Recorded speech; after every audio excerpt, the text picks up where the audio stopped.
अस्सलाम वालेकुम, आदाब।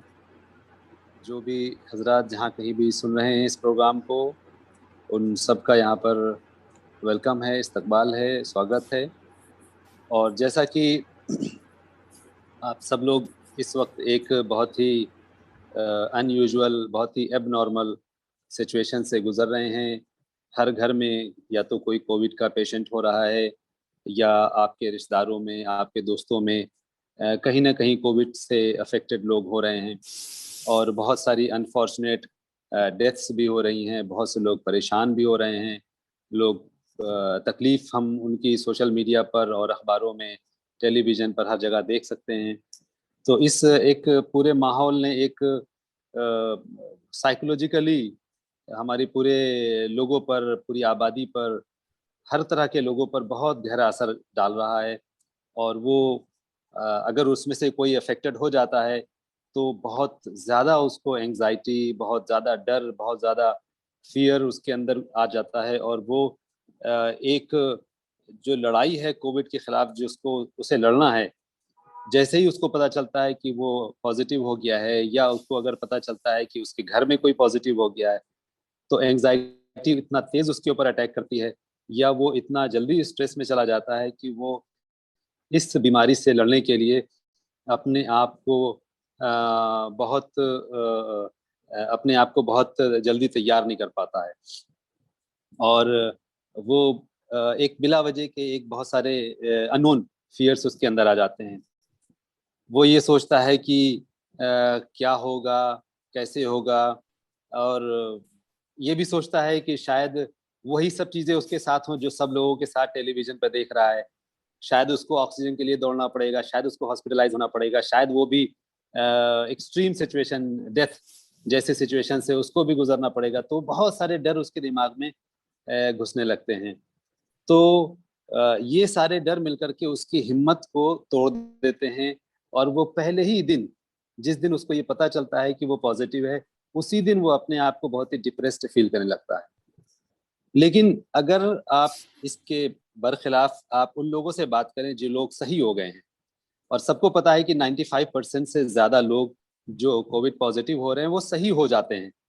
सिर्फ़ 5% लोग हैं जो ज़्यादा बीमार पड़ जाते हैं, उसमें से 2.5% पूरी दुनिया में मैक्सिमम 2.5% ऐसे लोग हैं जो जिनका इंतकाल हो जाता है। और उन 2.5% में से भी जो 80% तादाद है वो उन लोगों की है जिनकी उम्र 60 साल, 65 साल या उससे ज़्यादा है, या ऐसे लोगों की है जो पहले से किसी न किसी बड़े कॉम्प्लिकेशन में, हार्ट की डिसीज़ में, या डायबिटिक हैं, या दूसरे तरह के प्रॉब्लम्स उनको हैं, तो उस तरह के लोग होते हैं। तो ये चीज़ अगर आप देखें, तो जो लोग सही हो रहे हैं, तो उनकी स्टोरी से आपको ये बात मालूम होगी कि इसको अगर इससे डरा ना जाए और इसको ठीक से टैकल कर लिया जाए, तो कोविड का से पॉज़िटिव होना और इससे निकल कर के बाहर आना एक बहुत मुश्किल काम नहीं है। ये बहुत इसको आसान बना सकते हैं, और मेंटली इसके लिए प्रिपेयर्ड होकर के खुद अपना इलाज कर सकते हैं, अपने घर वालों का इलाज कर सकते हैं, अपने दोस्तों, अपने भाइयों, अपने पड़ोस के लोग जो अफ़ेक्टेड हो रहे हैं, उनको भी हम मदद दे सकते हैं। तो ये काम हम कैसे करें? इसको जैसे मेरा अपना है कि मैं आज से 12 तारीख को, 12 अप्रैल को मुझे पहली मरतबा बुखार आया। और 15 तारीख को, 16 तारीख को मेरी स्मेल चली गई, तो मुझे पता चल गया कि मैं पॉज़िटिव हूँ। अगले दिन टेस्ट कराया तो मैं पॉज़िटिव निकल आया।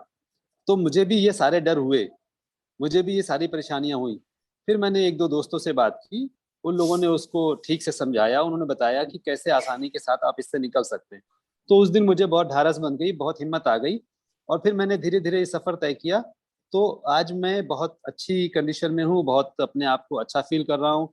और 15 दिन के बाद मेरी स्मेल जो चली गई थी, आज स्मेल भी वापस आ गई। तो बहुत ही पॉज़िटिव डायरेक्शन में, बहुत ही सही से हम अपने आप को इस जगह पर पा रहे हैं। तो इससे मतलब ये बात साबित होती है कि कोविड से लड़ने के लिए जहाँ मेडिसिन की ज़रूरत है, जहाँ पर मेडिकल गाइडेंस की ज़रूरत है, वहीं पर आपको मेंटली प्रिपेयर्ड होने की भी एक ज़रूरत है। आपको अच्छा फ़ील करने की, ऑप्टिमिस्ट फ़ील करने की भी ज़रूरत है।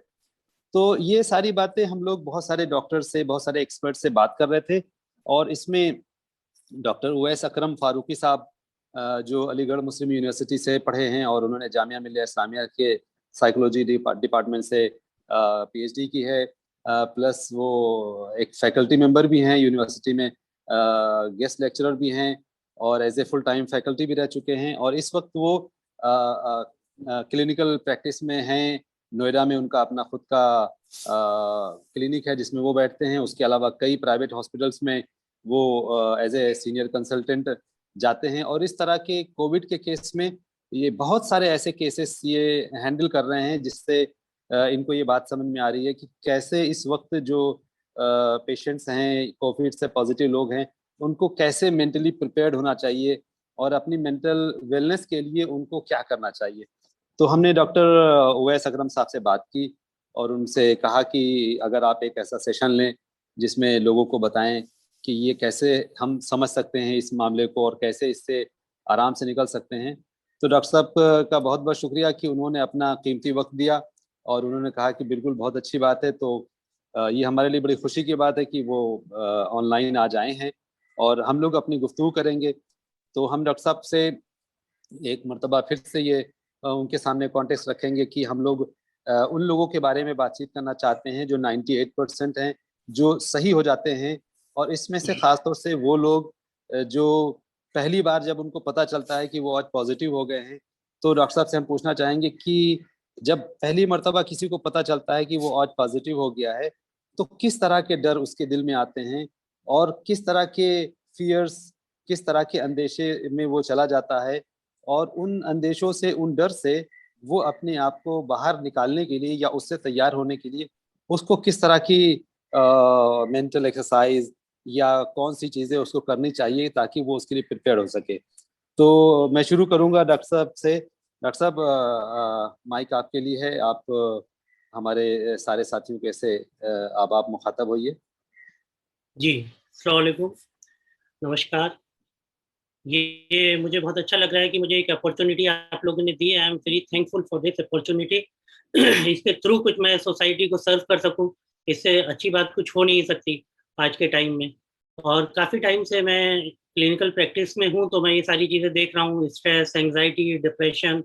लेकिन अब जब 2020 में ये चीज़ शुरू हुई, तो उसके बाद हमारे पास एकदम से केसेस बहुत ज़्यादा बढ़ गए हैं और वो एंग्जाइटी के फॉर्म में बढ़ गए हैं, स्ट्रेस की और एंगर, फियर डेवलप होने लगा है काफ़ी केसेस में। जैसे उमर साहब ने कहा कि एकदम से जब पता चलता है तो क्या कंडीशन होती है, क्या चीज़ें होती हैं। तो ये भी बिल्कुल एक इसका सीक्वेंस होता है कि सबसे पहले वो एक शॉक में आ जाते हैं कि कैसे एकदम से परेशान हो जाते हैं। फिर उसके बाद वो जाते हैं डिनायल में। उनको लगता है कि कहीं न कहीं ये फ़ॉल्स पॉज़िटिव हो सकता है, ठीक है? और काफ़ी केसेज़ में ऐसा होता भी है ना?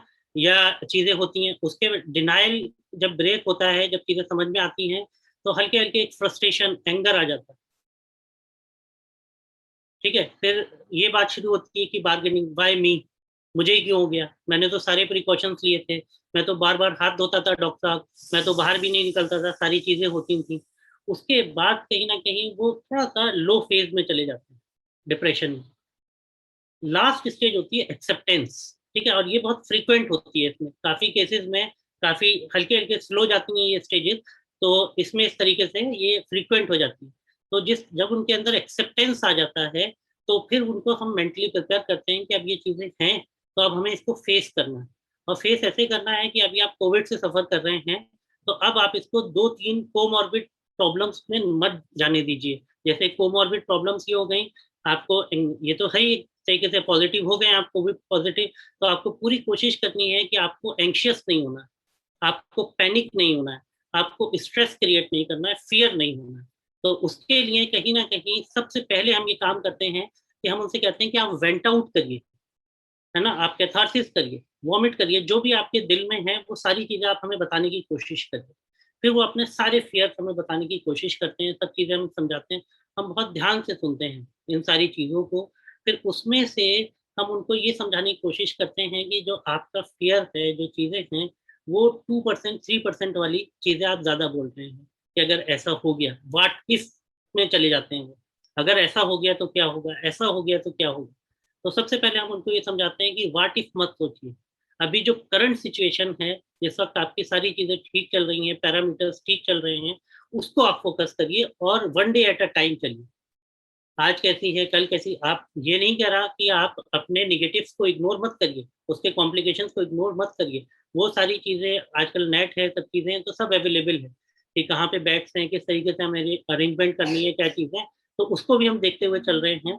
लेकिन मोस्ट प्रोबेबली जो हमें सामने दिख रहा है कि 98-99% ये चीजें आपकी कंडीशन में नहीं आएंगी। तो हम उनको ये कहते हैं कि आप 98 को 98 की तरह परसीव करिए और 2 को 2 की तरह परसीव करिए। तो इसके चांसेस जितने हैं 1 और 2% उसको वैसे ही देखिए। और जब आदमी एंशियस होता है तो वो 2 को 98 या 99% देखने लगता है और 99 के वो 100% देखने लगता है, ये तो मेरे साथ हो गई। तो उसकी वजह से और पैनिक सिचुएशन क्रिएट हो जाती है। आदमी इतना बीमार नहीं है जिस तरीके से वो अपने बिहेवियरल सिम्टम्स शो कर रहा है। तो फिर हम उसको हल्के हल्के रिलैक्स करते हैं, काम डाउन करते हैं। उस काम डाउन करने में हम उनको कुछ एक्सरसाइज सिखाते हैं, कुछ डीप ब्रीदिंग सिखाते हैं, कुछ रिलैक्सेशन एक्सरसाइज सिखाते हैं। रिलैक्सेशन बहुत इफेक्टिव है इसमें। तो इनिशियली हम उनको डीप ब्रीथ सिखाते हैं, कुछ स्टेप्स बताते हैं कि आपको किस तरीके से चीज़ों को डील करना है, काम होना है। ठीक है, रैशनल थिंकिंग में हम उनको लेके जाते हैं कि आपको थोड़ी सी लॉजिकल और रैशनल थिंकिंग में आना पड़ेगा।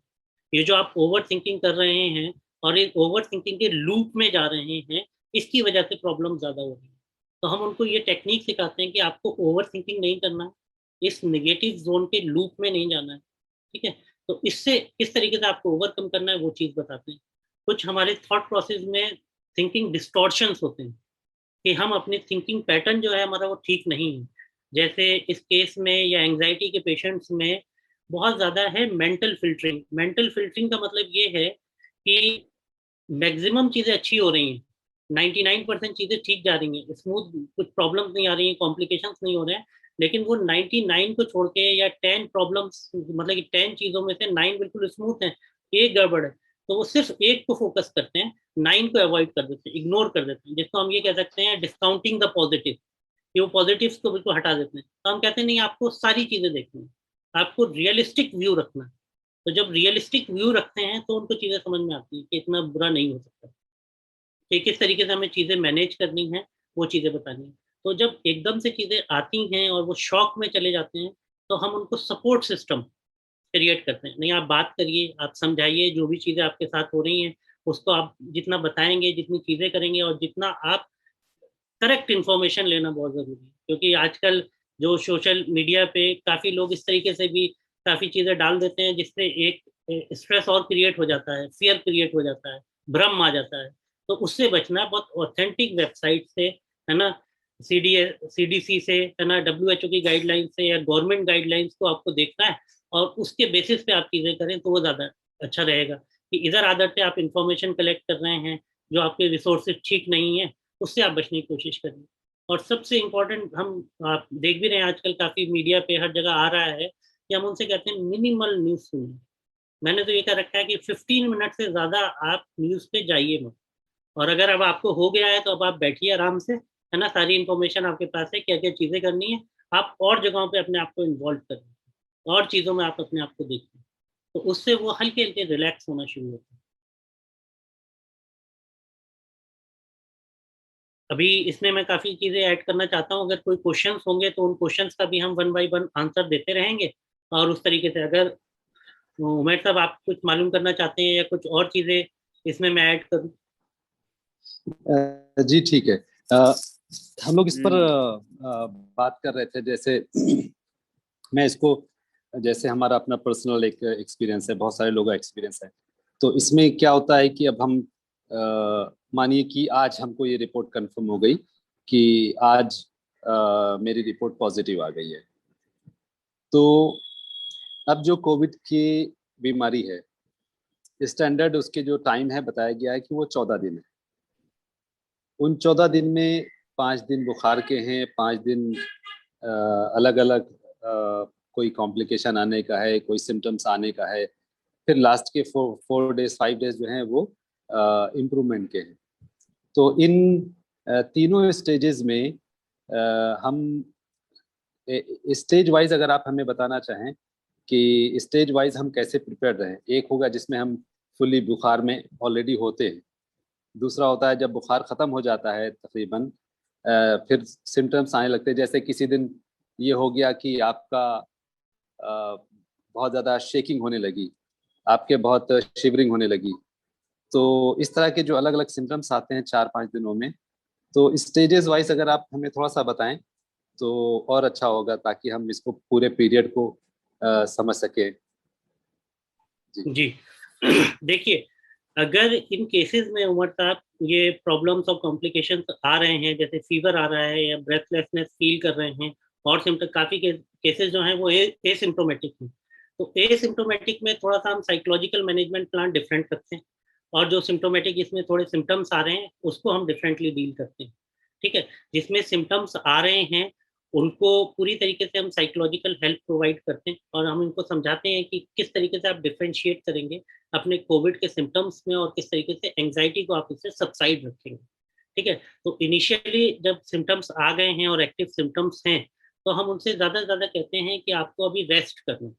ठीक है, अभी जितना आप सिस्टमेटिक टाइम टेबल फॉलो करें, और जो आपकी मेडिसिन चल रही हैं उसमें आप ज़्यादा टाइम अपना गुजार सकते हैं स्लीप में, रेस्ट में, आराम करने में। ठीक है, या थोड़ा सा अपने कुछ अच्छे पॉजिटिव लोगों से बातचीत करने में। ठीक है, इस तरीके से, या अपने आप को किसी टीवी में एंगेज करने में, कुछ अच्छे प्रोग्राम्स में, पॉजिटिव प्रोग्राम्स में। ठीक है, तो हल्के हल्के जब आप इससे मेडिसिन ले रहे हैं, चीजें ले रहे हैं, लेकिन आपको अवेयर करना है कि इस स्टेज में, क्योंकि जब अनसर्टेनिटी को हम ब्रेक कर देते हैं तब वो चीजें थोड़ी सी रिलैक्सिंग हो जाती है, क्योंकि ये अनसर्टेन काफी चीजें हैं। तो अब हमने उनको बता दिया, चीजें पता चल गई कि अभी इनिशियली इस तरीके से चीजें होंगी, ये सिम्टम्स आएंगे, फीवर आएगा, आपकी स्मेल जाएगी, चीजें होंगी, तो वो पहले से प्रिपेयर हो गए। जब वो प्रिपेयर हो गए तो उनको प्रॉब्लम्स कम होने लगती हैं उस तरीके से। ठीक है, और जैसे जैसे उनके सिम्टम्स कम होते रहते हैं, फिर हम उनको और एक्टिव करते रहते हैं। हम उससे कहते हैं अब आप थोड़ा सा अपने आप को फिजिकली एक्टिव कर लीजिए। अभी तक आप रेस्ट कर रहे थे, अब आप थोड़ा बहुत फिजिकल वर्कआउट शुरू कर दीजिए। ठीक है, अगर आपके पास थोड़ा सा ओपन एरिया है तो वहां जाके आप वॉक करिए, चीजें करिए, और लोगों से भी आप बातचीत करिए, और फिर इसमें हम आपको रिलैक्सेशन एक्सरसाइज सिखाते हैं। ठीक है, और जो एसिम्टोमेटिक केसेस हैं उनको हम इनिशियल डेज से ही ये सारी चीजें सिखा देते हैं, क्योंकि उनको प्रॉब्लम नहीं हो रही होती है। और जब उनको हम रिलैक्सेशन सिखाते हैं तो ये रिलैक्सेशन उनके लिए बहुत इफेक्टिव रहता है।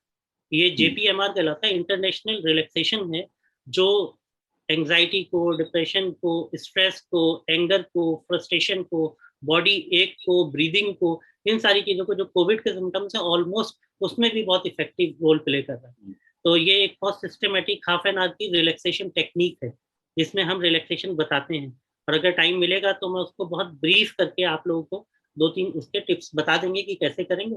नहीं तो ब्रीदिंग नहीं, एक्सरसाइज बिल्कुल तो मैं। बिल्कुल, जी जी आप इस पर बताएं, थोड़ा सा टाइम आपके पास है। जी जी जी आप जी जी जी स्पेशली आप एंजाइटी पर बताएं, क्योंकि ज्यादातर लोग एंजाइटी में गिरते हैं और एक एक्सट्रीम एंजाइटी में चले जाते हैं।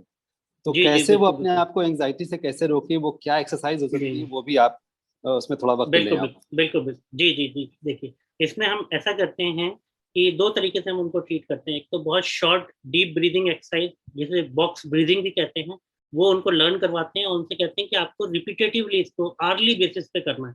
उसका मैं आपको पैटर्न बताता हूँ, बहुत सिंपल 3 स्टेप ब्रीदिंग एक्सरसाइज बताता हूँ, जिससे काफी उनको ब्रीदिंग में भी आसानी हो जाती है, थोड़ी सी लेने में, है ना, और उनको लगता भी है, कॉन्फिडेंस भी बिल्ड हो जाता है।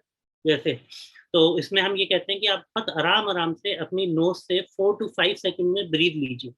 ठीक है, आराम आराम से, बिल्कुल कोई जल्दबाजी नहीं है, कोई फास्ट ब्रीद नहीं लेनी। उसके बाद आप उसको माउथ से 7 to 8 सेकंड्स में बहुत स्लो प्रोसेस में आप उसको एक्सेल करने की कोशिश करिए। ठीक है, ये आप 10 टाइम्स करिए। तो इसमें काफी, और आईज क्लोज करके करेंगे, बेड पे लेट के करेंगे तो और ज्यादा इफेक्टिव लगेगा। तो हम कहते हैं पहले आप लेट जाइए बेड पे आराम से, और फिर अपनी बॉडी को बिल्कुल लूज छोड़ दीजिए, और उसके बाद हल्के हल्के आप अपनी नोज से ब्रीथ लीजिए और माउथ से एक्सेल करिए।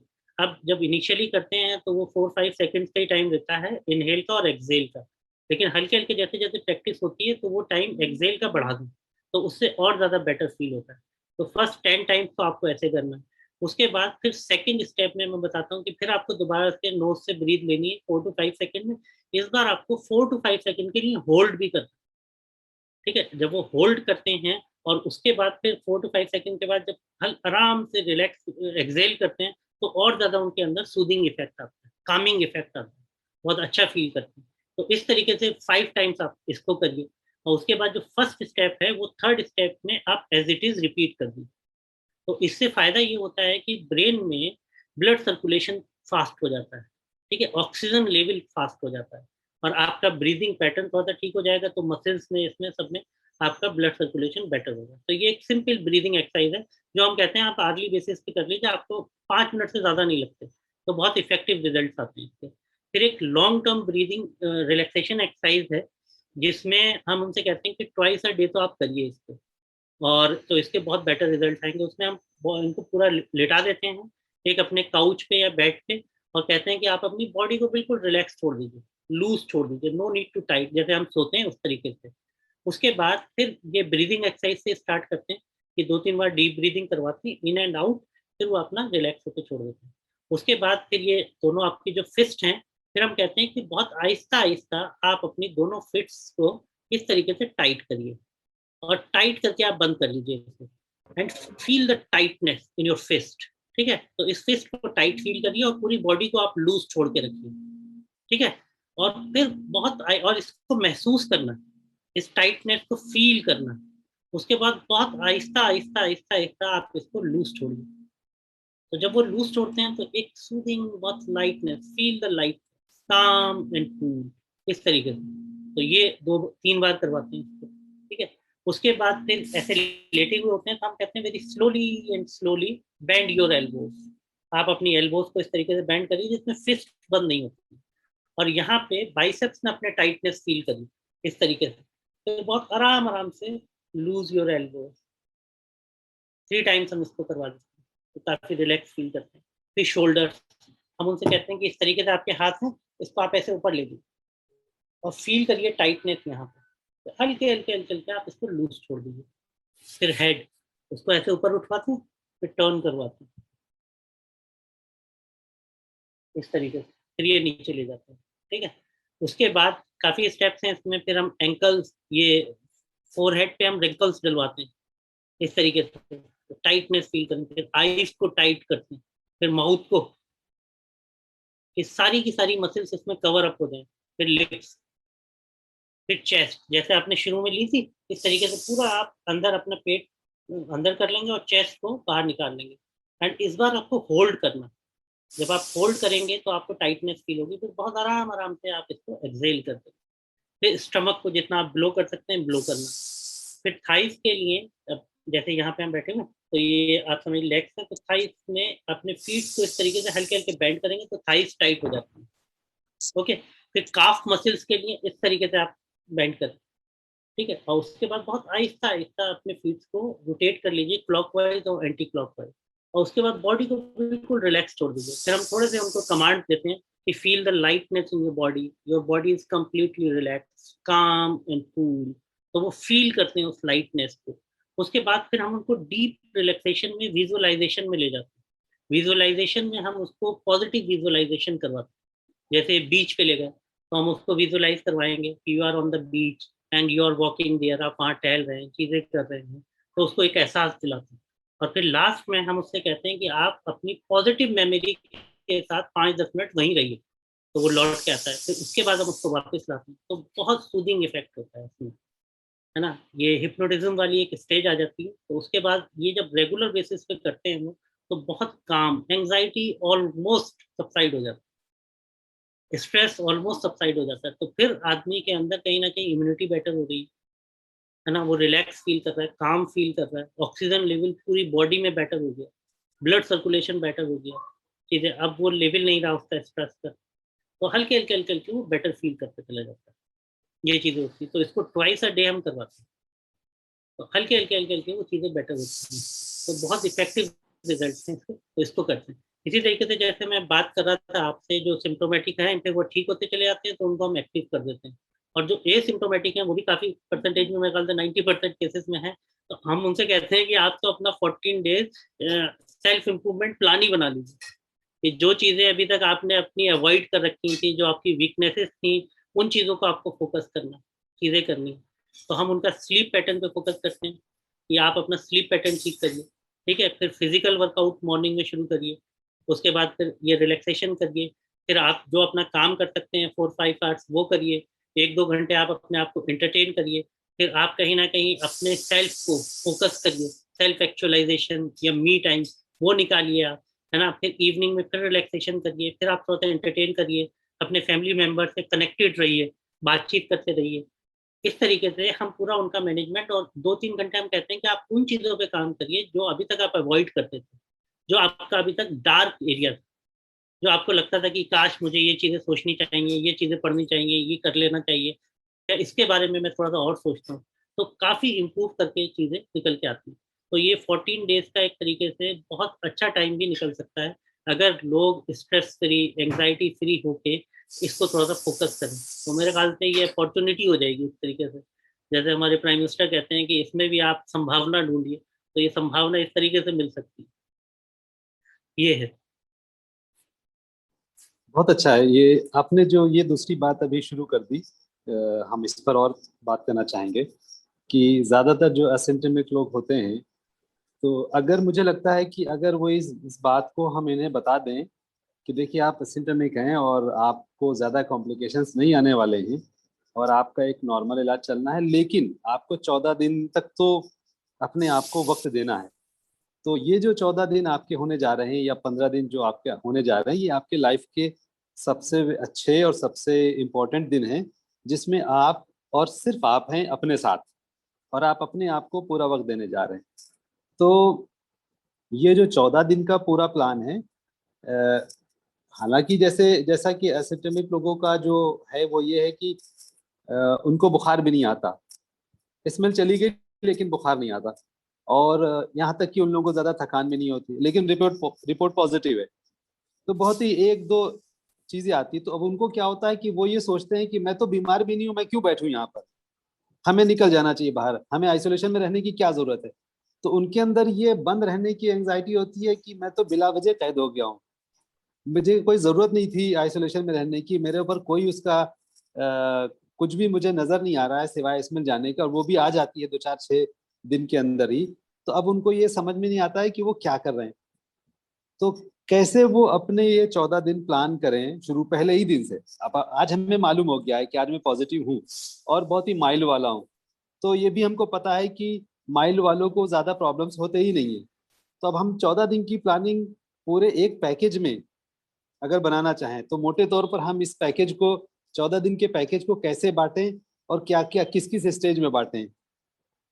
हम्म, ठीक है। इसमें ये बहुत अच्छा क्वेश्चन है, और इसमें थोड़ा सा मैं लाइट मूवमेंट के लिए आपको ऐसा ही बता दूं कि मेरे काफी दोस्त हैं, वो कह रहे हैं यार किसी तरीके से पॉजिटिव की रिपोर्ट बन जाए तो मैं घर में आराम से सोऊं, और ये जो भाग दौड़ बड़ी वाली जिंदगी है, या जो ऑफिस का प्रेशर है, या घर के जो स्ट्रेसर है, उससे थोड़ा बच जाऊंगा मैं। तो लोग मौका भी ढूंढ रहे हैं कि किसी तरीके से चीजें हो जाए।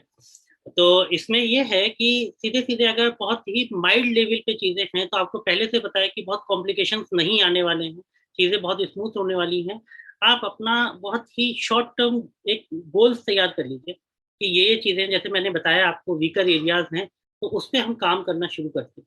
लेकिन मैं बहुत फोकस करता हूँ कि 4 एरियाज हैं लाइफ के, है ना, जिन 4 एरियाज पे आपको बैलेंस बनाना है। तो उन 4 एरियाज में कहाँ कहाँ पे आप मिस कर रहे हैं, उसका आप एक ब्लूप्रिंट तैयार कर लीजिए, एक मैनेजमेंट प्लान तैयार कर लीजिए कि क्या चीजें हैं, उसको कैसे करना है। जैसे हम सबसे पहले कहते हैं कि आपकी पर्सनल लाइफ, है ना, पर्सनल लाइफ चारों पहले मैं बता देता हूँ क्या क्या होता है।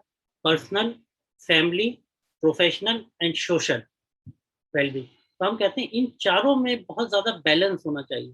अगर आप इन चारों को बैलेंस करके चलेंगे तो वो आपकी एक्चुअल ग्रोथ है।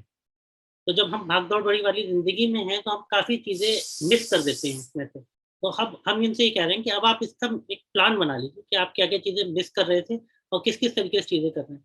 तो पर्सनल में आती है सबसे पहले स्लीप, कि आपको 7-8 घंटे की नींद अपनी लेनी है, तो स्लीप पे फोकस करना है। फिर स्लीप का बायोलॉजिकल क्लॉक किस तरीके से एडजस्ट होता है, ये हम सिखाते हैं।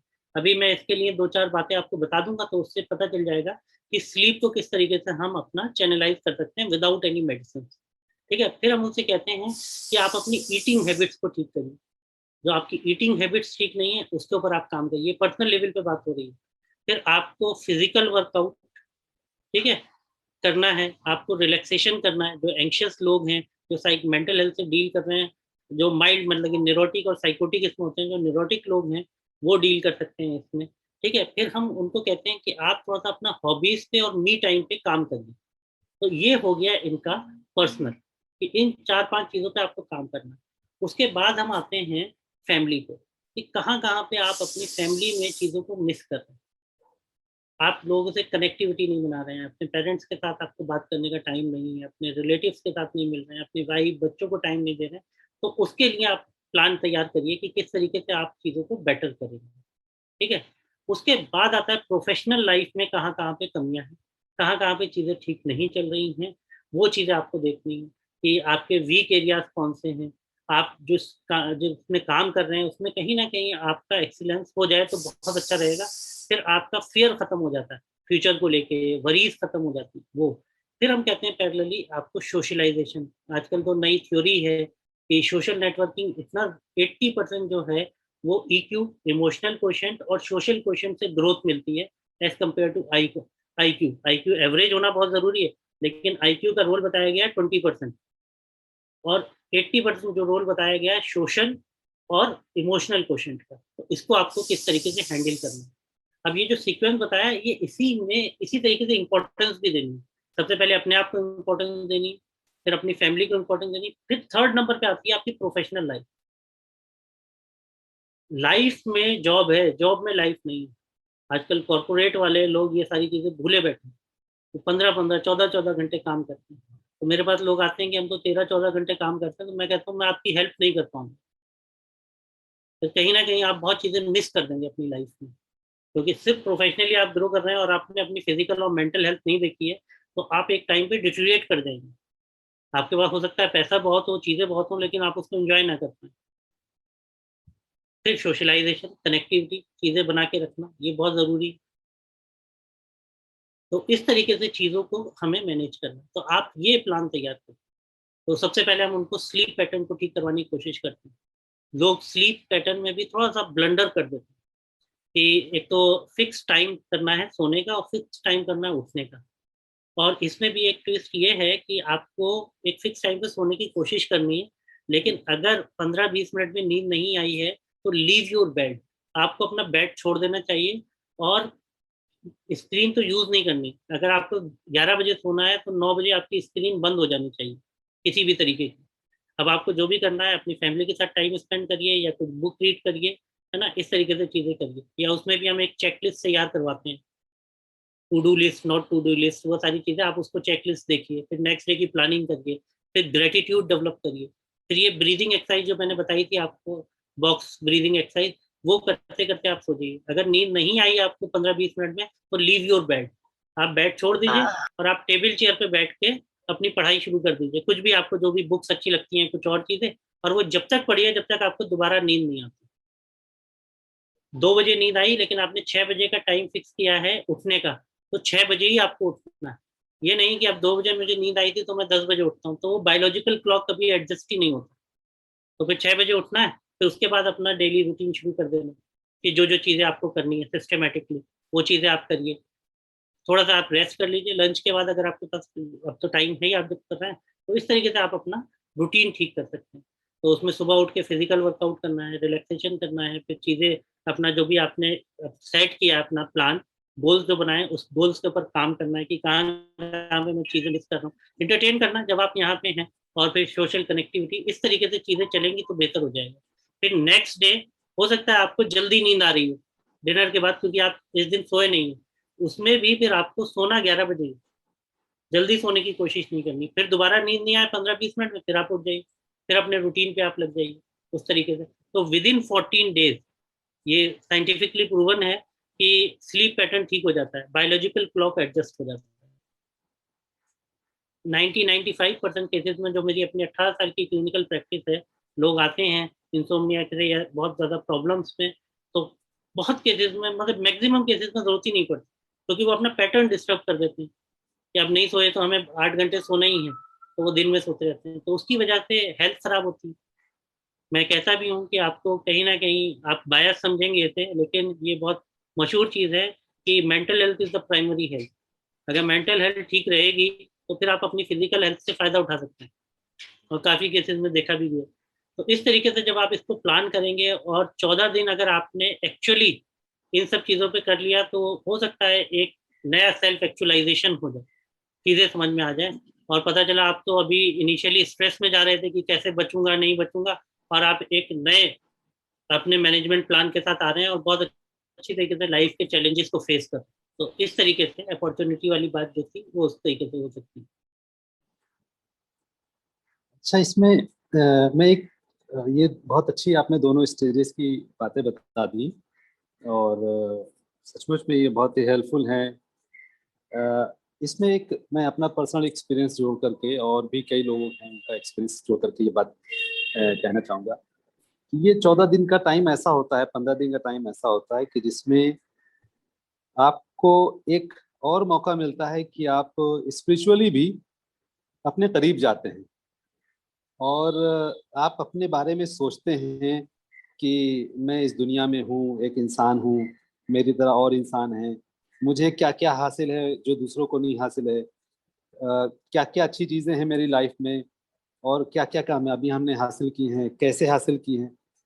हम अपनी लाइफ जर्नी के बारे में सोचते हैं कि कैसे हमने सारी चीज़ें हासिल की हैं, और इन चीज़ों को देख करके फिर हम खुदा के बारे में, अल्लाह के बारे में, भगवान के बारे में एक चीज़ सोचते हैं, और एक रिश्ता री इस्टेब्लिश करते हैं।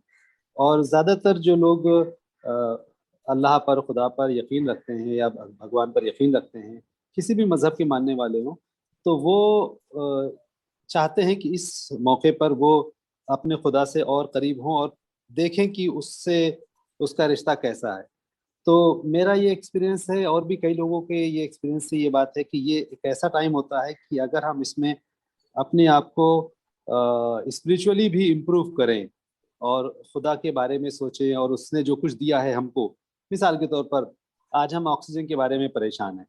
अब ये बात तो हमको पता है कि खुदा ने ऑक्सीजन एबंडेंट पैदा की है पूरी कायनात में, इतनी पैदा की है कि सबके लिए फ्री ऑफ कॉस्ट है, और भी ग्रीनरी पैदा की है, पानी है, सारी चीजें इंसानों को दी है।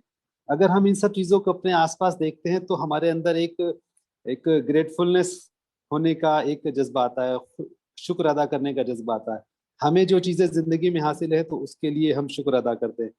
तो हमें लगता है कि अगर इस मौके पर हम और ज्यादा अपने रिकनेक्शन रिकनेक्ट करें अपने आप को खुदा से, और स्पिरिचुअली अपने आप को खुदा के जो नेमतें हैं उसको याद करने की कोशिश करें, तो मुझे लगता है कि ये चीज़ भी सभी जो कोविड से मुतासिर लोग हैं वो अपने आप को स्पिरिचुअली रिकनेक्ट करके, री इनर्जाइज करके अपने आप को और ज़्यादा मजबूत करते हैं, और अच्छा फील करते हैं, और अपने आप को इस पूरे प्रॉब्लम से ओवरकम करने में वो ज़्यादा अपने आप को कैपेबल फील करते हैं।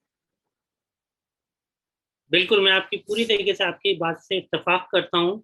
और मैं इसमें ये भी बताना चाहता हूँ आपको अनीता, जो मेंटल हेल्थ को डील करने का तरीका WHO ने सजेस्ट किया है, जो मॉड्यूल है उसमें स्पेसिफिकली ये चीज मेंशन्ड है कि बायो कि मेडिसिन आपको लेनी है, बायोलॉजिकल अगर रिक्वायर्ड है, साइकोलॉजिकल, साइको सोशल मतलब कि फैमिली एंड फ्रेंड, ठीक है, आपकी सोसाइटी, और स्पिरिचुअलिटी। तो इन चारों चीजों का जब कॉम्बिनेशन होता है तो बेस्ट रिजल्ट आते हैं। तो ये प्रूव, मतलब कि अब साइंस ने भी इस चीज को प्रूव कर दिया। WHO भी कहता है कि bio psycho social spiritual module follow करिए आपको चीजों को ठीक करने के लिए। तो ये बिल्कुल सही बात है आपकी, है ना, कि हमें स्पिरिचुअलिटी की तरफ, रिलीजन की तरफ, जो बिलीवर्स हैं उनको और ज्यादा चीजें सोचनी चाहिए, चीजें करनी चाहिए, और ज्यादा पुख्ता होती हैं चीजें, साइकोलॉजिकल स्ट्रेंथ मिलती है एक तरीके से, पूरी तरीके से चीजें होती हैं।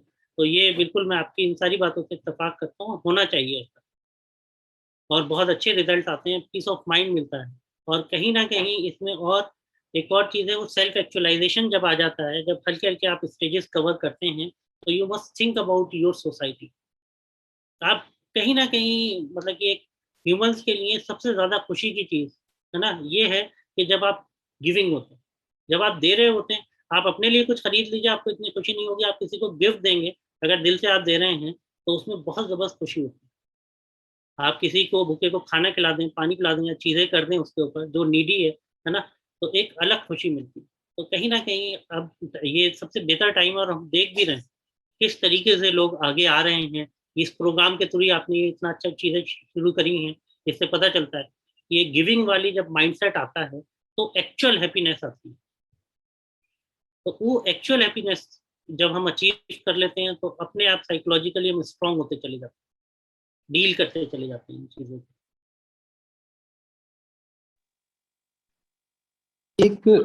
एक चीज और मैं इस पर पूछना चाहूंगा कि अ, ये भी स्पिरिचुअल उससे जुड़ा हुआ सवाल है बेसिकली, क्योंकि डेथ एक ऐसी रियलिटी है जो आके रहेगी। मतलब वो एक दुनिया के किसी भी इंसान, किसी भी क्रिएशन को इससे कोई फरार नहीं है, एस्केप नहीं है, आना है। और मजहबी किताबों में, कुरान में, इंजील में, बाइबल में, और हिंदू धार्मिक किताबों में भी मौत के बारे में सब बहुत ज्यादा उस पर बातचीत की गई। ये बिल्कुल सही बात है कि अ, हर चीज का एक नेचर ने टाइम तय किया है, और हमें एक्सीडेंट से नहीं मरना चाहिए, हमें अनएक्सपेक्टेड डेथ नहीं मरना चाहिए, हमें सेहतमंद अच्छी जिंदगी गुजारनी चाहिए। हमें सारी कोशिश करना चाहिए कि खुदा ने जो हमें जिंदगी दी है उसको खुदा के दिए हुए तरीके से, खुदा ने हमको पानी दिया इसलिए ताकि हम खूब सारा पी सकें, फल दिए हैं ताकि हम खा सकें, घूमने की जगह दी है ताकि घूमने जा सकें। तो खुदा की दी हुई सारी नेमतों से खूब हम फायदा उठाएं। लेकिन ये भी रियलिटी है कि अगर खुदा ने ये जिंदगी दी है और बस अब अगर उस वो कभी भी ये कहता है कि नहीं अब तुम्हें वापस आना है, तो हमें मेंटली कैसे प्रिपेयर्ड रहना चाहिए कि भाई अगर कोई चीज आनी है तो आएगी, आप उसको रोक नहीं सकते। हमारे पास जो करने का है वो ये है कि हम बेस्ट पॉसिबल एफर्ट्स करें उस चीज को। अगर मर्ज है तो उसको सही करने का, खुदा ने खुद कहा है कि अगर तुम्हारे जिस्म में कोई मर्ज हो जाए तो तुम उसका इलाज करो, और खूब खूब इलाज करो, सारे एफर्ट करो अपने आप को अच्छा रखने के। और वो एफर्ट अगर फेल हो जाते हैं लास्टली, तो वो उसके लिए आप मेंटली प्रिपेयर्ड रहें, क्योंकि आप वापस खुदा की तरफ ही जा रहे हैं।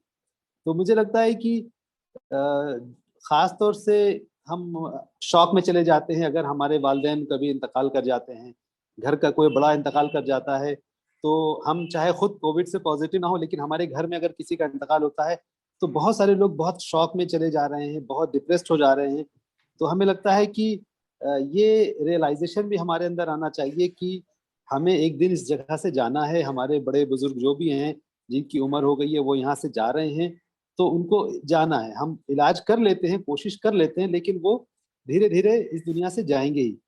तो अगर हम स्पिरिचुअली इस बात के लिए भी प्रिपेयर्ड है तो मुझे लगता है कि वो जो बहुत बड़ा डर है कि पता नहीं क्या हो जाएगा, अचानक हम मर जाएंगे या हमारे घर में किसी को कुछ हो जाएगा, तो उसके लिए भी हम जहनी तौर पर, मेंटली हम अपने आप को एक रेडी करते हैं, इंक्लूडिंग एफर्ट के साथ कि हम इलाज करते रहें।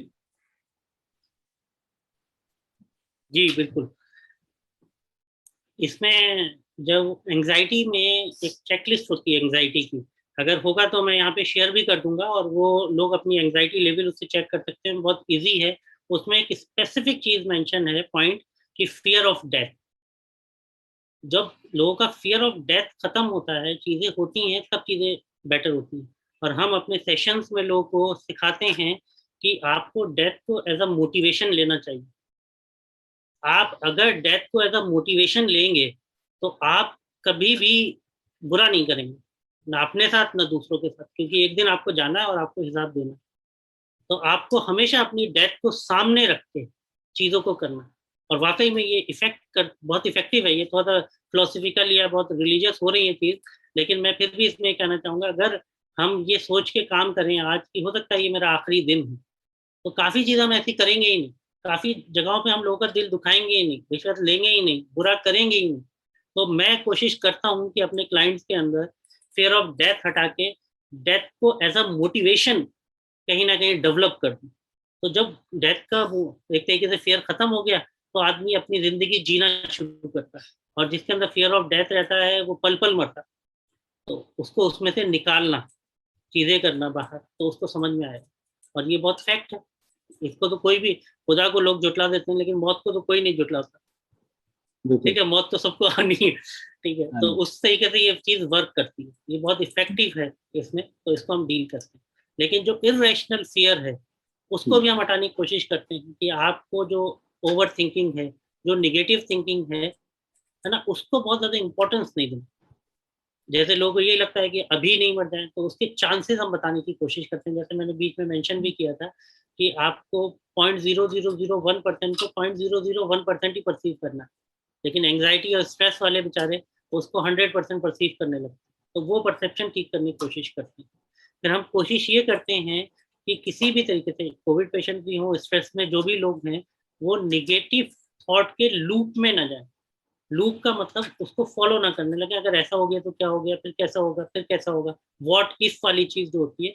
तो हम उनसे कहते हैं अगर आप लूप में चले गए तो कहीं ना कहीं आप ये मान के चलिए ये एक विशेष सर्किल है, ये एक दलदल है कि आप सोच रहे हैं कि आप इसमें से निकल के ठीक हो जाएंगे और इसको रिजॉल्व कर देंगे, तो आप निगेटिव थॉट्स जो हैं वो इरेशनल हैं, इलॉजिकल हैं, तो उसको कुछ ऐसे निकलेगा ही नहीं। आप जब उसकी लूप में जा रहे हैं तो आप एक थॉट को रिजॉल्व करने जा रहे हैं, 15 थॉट और साथ साथ आ जाते हैं। फिर आप स्ट्रेस फ्रस्ट्रेशन फील करते हैं, एंगर फील करते हैं, लो फील करते हैं। तो हम ये कहते हैं कि आप उस लूप में मत जाइए। उसके लिए हम फिर टेक्निक्स बताते हैं कि आपको कैसे बचना है उससे, लूप में जाने से आपको कॉन्शियस एफर्ट कैसे लगाना है।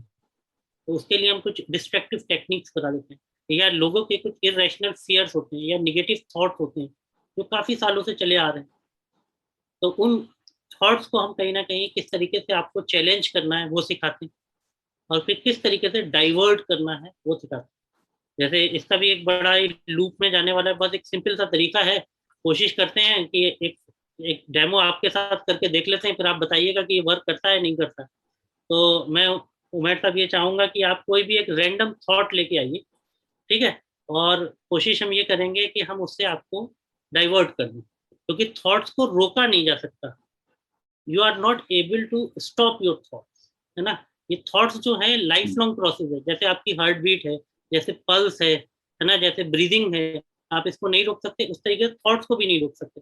ये 24/7 का प्रोसेस है।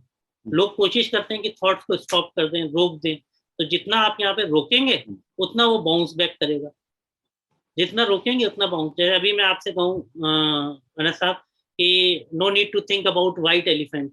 अभी आप व्हाइट एलिफेंट के बारे में कोई इमेज मत बनाइए, बिल्कुल मत सोचिए, तो एक इमेज क्रिएट होके आ जाएगी।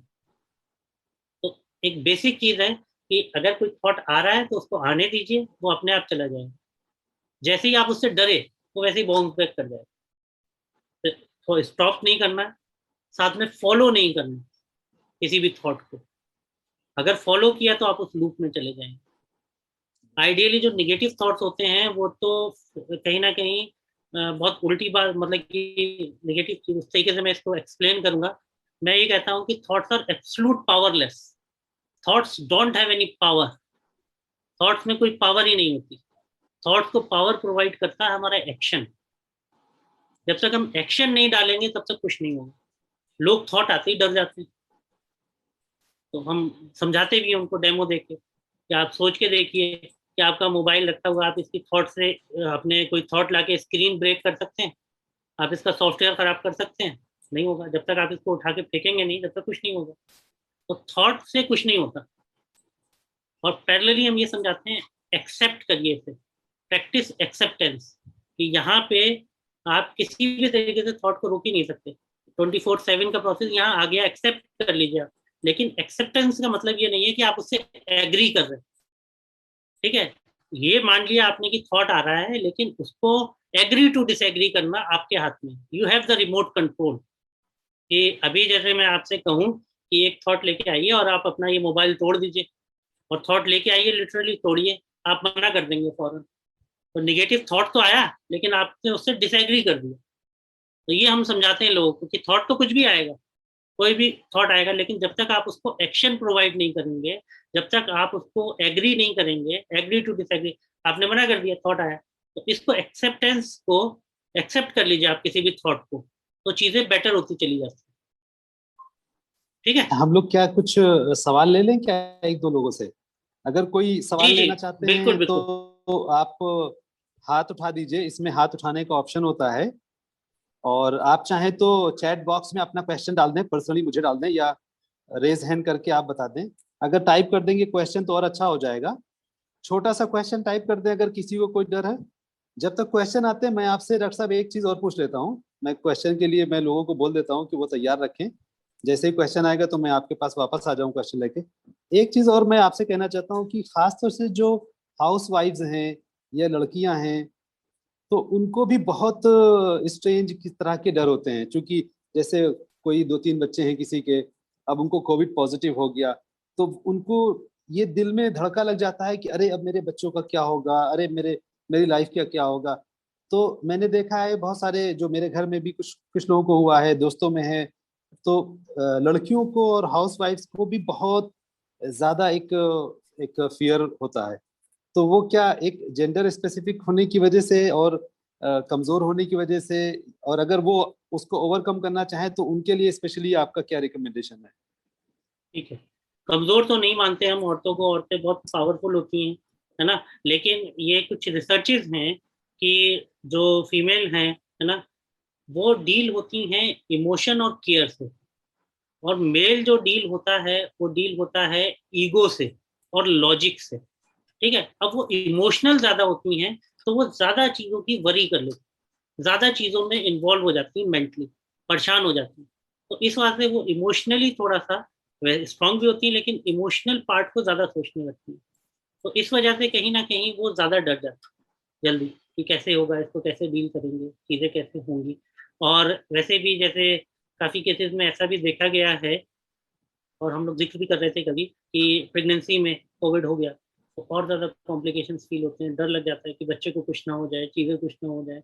तो उस केसेस में भी कहीं ना कहीं आप जितना अपने ब्रीदिंग को कंट्रोल रखेंगे, ब्रीदिंग को कंट्रोल रखने का मतलब है कि एंग्जाइटी जितनी आपकी बेटर, एंग्जाइटी को डील करने का एक ही बेस्ट तरीका है कि कंट्रोल योर ब्रीदिंग। ठीक है, तो जितना आप रिलैक्स रहेंगे, जितना अपनी फीलिंग्स को शेयर करना बहुत जरूरी है, शेयरिंग जितना करेंगे। और ये नहीं कह रहा कि हर सिर्फ निगेटिव निगेटिव निगेटिव। ठीक है, आप जो भी आपको लग रहा है आप उसको शेयर करिए, और जो आपको बताई जा रही हैं चीजें अगर वो साइंटिफिक हैं, लॉजिकल हैं, तो आप फिर उसको मानें। और डाइवर्ट भी करें, कई बार डिस्ट्रैक्ट भी करें अपने आप को, बहुत ज्यादा ओवर इन्वॉल्व ना हो एक ही निगेटिव टॉपिक पे पीछे। जैसे काफी लोग निगेटिव थिंकर आते हैं हमारे पास, तो वो हर एक से शेयर करना चाहते हैं, हर एक से डिस्कस करना चाहते हैं, तो हम वो उनको कह देते हैं नहीं, आपके लिए ऐसा नहीं है।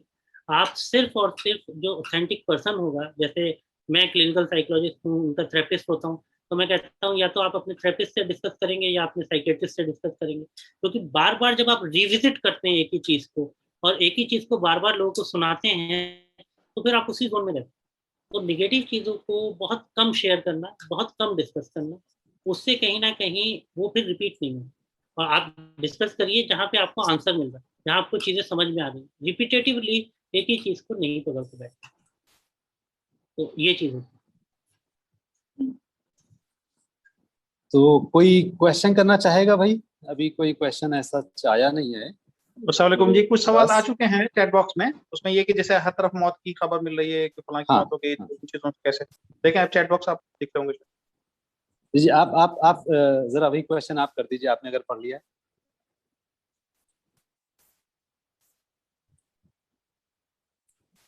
परवेज भाई, वो क्वेश्चन आप कर दीजिए उनके बिहाफ पर।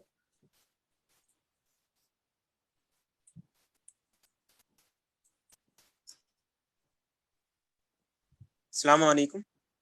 वालेकुम अस्सलाम। ये यहाँ पे बहुत ज्यादा ट्रेंड चल रहा है कि घर के बाहर एकदम निकलना ही नहीं, एकदम स्ट्रिक्टली, जबकि हम लोग को है ना अफ्तारी वो सब सामान के लिए हम लोग को सामान खरीदना पड़ता है। तो और लोग सब आजकल ये भी कर रहे हैं कि डबल मास्क लगा रहे हैं, स्पेशल टाइप। तो इसका क्या कुछ देखिए, हल? हाँ बिल्कुल, आप नहीं, आप बिल्कुल ठीक कह रहे हैं। और ये अभी एकदम से जो अप्रैल में चीजें हुई हैं, उसमें अगर हम प्रिकॉशंस लें तो बहुत अच्छा है कि ऐसे टाइम पे निकलें कि जहाँ जब भीड़ भाड़ कम हो। या मैं अक्सर, अब हम जाते हैं तो हम कोशिश ये करते हैं कि एक बार में 2-3 दिन का अपना सामान लेके आ जाए, चीजें कर लें, है ना। और मास्क अगर लगा रहे हैं सेफ्टी के पॉइंट ऑफ व्यू से, क्योंकि काफी चीजें हैं जो आ रही हैं गाइडलाइंस में। तो अभी बहुत ज्यादा क्लियर तो नहीं है चीजें, लेकिन जिस तरीके से जो ऑथेंटिक गाइडलाइंस बता रहे हैं उसको आप फॉलो करें। और बहुत ज्यादा बेवजह निकलने की जरूरत नहीं है, और निकले भी तो पूरे प्रिकॉशंस के साथ निकलें। ठीक है, ये बहुत टेम्परेरी फेज है। जैसे पहले हुआ था, हल्की हल्की चीजें ठीक होती चली गई थी, इंशाल्लाह ये भी बेहतर होता चला जाएगा। तो पेशेंस रखना है, परेशान नहीं होना है। आप कम बाहर निकलें, जो भी चीजें बताई गई हैं उसी को फॉलो किया जाए तो बहुत अच्छा है। और जितनी ज्यादा मतलब कि गाइडलाइंस को हम लोग इग्नोर करते हैं उतनी प्रॉब्लम्स होती हैं। तो प्लीज रिक्वेस्ट है कि जो भी गाइडलाइंस आ रही हैं, ऑथेंटिक जो भी चीजें आ रही हैं, अभी पता नहीं है, कई बार चेंज हो जाती हैं चीज़ें, लेकिन अगर आप उसको एज इट इज फॉलो कर रहे हैं तो कुछ ना कुछ आप सेफ रहेंगे। और हो सकता है कि आप यंग हैं, आपके घर में माँ बाप हैं या ग्रैंड पेरेंट्स हैं, आप उनके लिए कैरियर ना बने। काफ़ी केसेस में ऐसा देखा गया है कि हम तो हेल्दी हैं, हमें कोई कोमॉर्बिडिटी भी नहीं है, हम चले जाते हैं, फिर जब हम घर में लौट के आते हैं तो हम उन लोगों को, वीक लोगों को या जिनको और प्रॉब्लम्स हैं उनको दे देते हैं, पता ही नहीं चलता। तो यहाँ पे कहीं ना कहीं इमोशनली थोड़ा सा अपने आप को स्ट्रॉन्ग करना है, बहुत वीक नहीं होना। तो आपको थोड़ा लॉजिकल होकर चीज़ों को सोचना है ना, और फिर ये बात इंशाल्लाह हल्के हल्के चीज़ें बेहतर हो जाएगी। ये बात आपने डॉक्टर साहब बहुत ही अच्छी आपने यहाँ पर कही है, और मैं इसको थोड़ा सा और इसको डिटेल में बोलना चाहूँगा एक दो मिनट में, कि हमें 2-3 चीज़ें मान लेना चाहिए जहन में ठीक से। पहली बात यह है कि कोविड एक जिस तरह का वायरस है, जिस तरह की बीमारी है, वो एक रियलिटी, एक फैक्ट है। वो लोगों से सांस के जरिए, हवा के जरिए फैलता है, वो इन्फेक्शस है, वो किसी को भी हो सकता है। और ये जरूरी नहीं है कि जिससे आपको हो वो आपको सामने से बीमार नजर आए। एक आदमी चलता फिरता सेहतमंद हो सकता है, लेकिन वो इन्फेक्टेड हो और उससे आपको हो जाएगा। हो सकता है आपको भी उतना उसका असर ना हो, लेकिन जब आप उसको लेकर के, जैसा डॉक्टर साहब ने कहा, जब आप उसको लेकर अपने घर में जाएंगे और घर में आपके बूढ़े माँ बाप हैं, उनको अगर हो गया, आप तो सेफ रहेंगे क्योंकि आप यंग हैं, आपको कोई बीमारी पहले से नहीं, आपको हल्का फुल्का असर आएगा, आप निकल जाएंगे, आपको पता भी नहीं चलेगा कई बार। लेकिन अगर वो आपके बूढ़े माँ बाप को आ गया तो आप ये समझिए कि आप एक जरिया बन गए उन तक वो वायरस पहुंचाने का। तो इसलिए सबसे पहले हमें इस बात को मानना होगा कि कोविड का जो वायरस है वो एक रियलिटी है, और वो अलग अलग एज के लोगों को बहुत ज़्यादा अफेक्ट करता है, और ख़ासतौर से बूढ़े बुजुर्ग लोगों को या जो पहले से बीमार है उन लोगों को बहुत ही ख़राब तरीके से वो मुतासिर करता है। तो हम न खुद अपने आप को होने दें, न अपने ज़रिए से अपने माँ बाप को या अपने घर के मोहल्ले के बुजुर्गों को होने दें। ये हमको ठीक से करना चाहिए। और उसके लिए जैसा डॉक्टर साहब ने कहा कि जो गाइडलाइन सबको बताई गई है कि जैसे आजकल बहुत फैला हुआ है, तो हर हाल में हमें मास्क पहनकर निकलना चाहिए। सिंगल मास्क नहीं बल्कि डबल मास्क हो, बहुत अच्छा है। आप अपने हाथों को अपने नाक और मुंह पर ज्यादा ना ले जाएं। अगर बाहर आप हो तो अपने नाक और मुंह से अपने हाथ को परमानेंटली दूर रखें, और घर वापस आकर जब तक आप अपने हाथ को अच्छी तरह से धो ना ले, तब तक कि दोबारा अपनी नाक के पास, अपने मुंह के पास अपने हाथ को ना ले जाएं, क्योंकि ये वायरस सबसे ज्यादा जो पहुंचता है वो आपके नाक और मुंह के जरिए पहुंचता है। इसीलिए गवर्नमेंट का, डॉक्टर्स का, सबका ये रिकमेंडेशन होता है कि आप अपने हाथ को अपने मुंह और नाक के पास हरगिज न ले जाएं। ये दोनों गाइडलाइंस बहुत ही सख्ती के साथ हमें फॉलो करना चाहिए। लॉकडाउन हो गया है, इस वजह से हो गया क्योंकि लोग मिलने जुलने जा रहे हैं, तो हमें इस वक्त अपने आप को रोके रहना चाहिए सोसाइटी में। बहुत मजबूरी में अगर हो सके तभी हम कहीं जाएं, और वो भी पूरी एहतियात के साथ जाएं। और फिर ये जिस स्पीड से फैलता है, सारे कैलकुलेशन आ चुके हैं कि एक इंसान अगर वो अफेक्टेड है और वो आज़ादी से घूमता रहे, तो वो कम से कम एक दिन में 22 से 25 लोगों को अफेक्ट कर सकता है, और 10 दिन में वो कम से कम 200-250-300 लोगों को अफेक्ट कर सकता है। अब आप सोचिए कि अगर इसी तरह से सब लोग फैलाते रहें तो पूरा इंडिया और पूरी दुनिया मुश्किल से 2 महीने के अंदर अफेक्टेड हो जाएगी। तो इसीलिए उस चेन को ब्रेक करने के लिए डॉक्टर्स कहते हैं कि आप अपने आप को रिस्ट्रिक्ट करें, अपने आप को रोके रखें। यहाँ तक कि डॉक्टर्स ने अब ये कहा है कि आप अपने घर के अंदर भी मास्क पहनने की कोशिश करें। जैसे मुझे हो गया है, लेकिन मेरी वाइफ को नहीं हुआ है, मेरे भांजे को नहीं हुआ है, मेरे बच्चों को नहीं हुआ है, तो क्या मैं घर के अंदर ऐसे घूमूं कि उनको भी हो जाए? नहीं, ऑफ कोर्स नहीं। तो मैं अपना नाक मुंह बंद करके, घर में अगर किसी कोने में मुझे जाना है तो मैं अपना नाक मुंह बंद करके जा रहा हूँ। अगर आपको बुखार भी आ रहा है, आपको कंफर्म नहीं हुआ है, तो मैं ये सजेशन दूंगा कि अगर आपको घर में इस वक्त बुखार भी आया हुआ है आजकल, तब भी घर के अंदर चलने में आप अपने मुंह को और नाक को ढक करके चलें, ताकि अगर वो 3-4 दिन के बाद कोविड निकलता है तो आपके इससे इन्फेक्शन से आपके घर के लोग बचे रहें। तो ये बहुत ही अच्छी बात डॉक्टर साहब ने कही है कि हमको इस रिस्ट्रेन वे में और अपने आप को बचा करके और सारी गाइडलाइंस को फॉलो करके चलना है।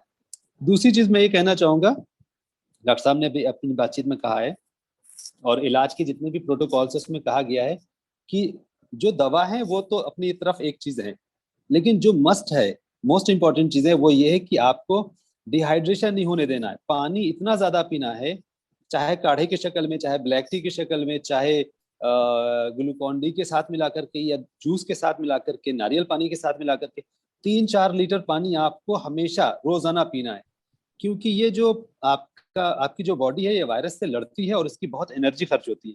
जितना पानी उसको मिलेगा आपकी बॉडी मजबूत हो जाएगी। जिस दिन आप पानी कम पिएंगे, मैं आपको बता रहा हूँ मेरे अपने तजुर्बे से, कि जिस दिन आप पानी कम पिएंगे आप उस दिन अपने आप को बीमार महसूस करेंगे, आपको लगेगा कि आपको कुछ हो रहा है। तो इसलिए पानी बहुत पीते रहना है। दूसरी चीज, सारे डॉक्टर्स ने कहा है कि अगर आपको माइल्ड हो गया है, जैसा भी आपको हो गया, तो आपको स्टीम लेना है। दिन में 3 मरतबा आपको स्टीम लेना ही है। आपको जरूरत नहीं लग रही है लेकिन फिर भी आप लेते रहिए स्टीम। जैसे गार्गल करना है नमक से, आपको जरूरत नहीं लग रही है लेकिन फिर भी आपको लेना है वो। तो ये चीजें आपको करती रहनी है, ताकि जो भी मेडिकल गाइडलाइंस दी जा रही हैं उनको हमें पूरी तरह से फॉलो करना है, क्योंकि उसको फॉलो करके ही आप खुद सेहतमंद रह सकते हैं और अपनी फैमिली को भी सेफ रख सकते हैं। तो ये मैं अपने पर्सनल एक्सपीरियंस से भी मैंने ये बात शेयर की है कि ये जो 14 दिन में मैं इन्फेक्टेड हुआ हूँ, इन्फेक्टेड होने के बाद आज सही हुआ हूँ, और आज पहला दिन है कि मेरा स्मेल चला गया था, वो स्मेल वापस आया है। तो इसमें बहुत सारा क्रेडिट जो है वो उन गाइडलाइंस को सख्ती के साथ फॉलो करने में भी है। और प्लस जो आज का टॉपिक है हमारा, डॉक्टर साहब ने जिसको बहुत डिटेल में कहा है कि हमें मोरली और अपने अंदर को मजबूत करना है कि इस बीमारी को हम हरा सकते हैं, इससे लड़ करके जीत सकते हैं। ये कोई ऐसी चीज नहीं है कि जो हमको खत्म कर देगी। हमारा विल पावर और हमारा करेज इस बीमारी को आराम के साथ हरा सकता है।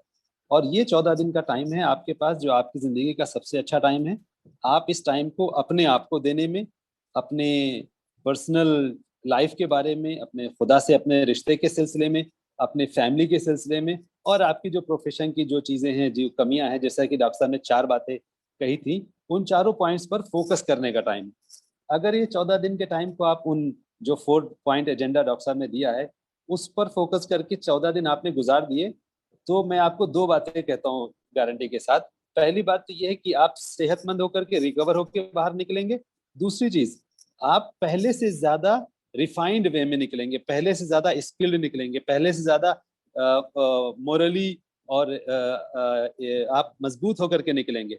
तो आप सिर्फ सेहतमंद होकर नहीं निकलेंगे, बल्कि आप इमोशनली भी बहुत अच्छे सेहतमंद होकर निकलेंगे, मेंटली आप ज्यादा स्ट्रॉन्गर होकर के बाहर निकलेंगे। तो this 14 days isolation is going to be a wonderful opportunity for you also, कि आप मेंटल वेलनेस ज्यादा बेहतर होकर निकलेंगे। तो आज का ये सेशन इसी पर्पस के लिए रखा गया था, बहुत अच्छा रहा। डॉक्टर साहब ने जितनी अच्छी बातें करी और बहुत इससे फायदा हुआ। मैं डॉक्टर साहब से कहूँगा कि अगर वो कुछ कंक्लूडिंग रिमार्क्स रिकमेंडेशन के तौर पर हमारे ऑडियंस को देना चाहें तो बहुत अच्छा होगा, प्लीज। कुछ सवाल भी है डॉक्टर साहब, कुछ सवाल भी है। अगर किसी ने सवाल किया है क्या? सवाल ले लें। अस्सलाम वालेकुम। अच्छा, हाँ, चलिए सवाल ले लीजिए।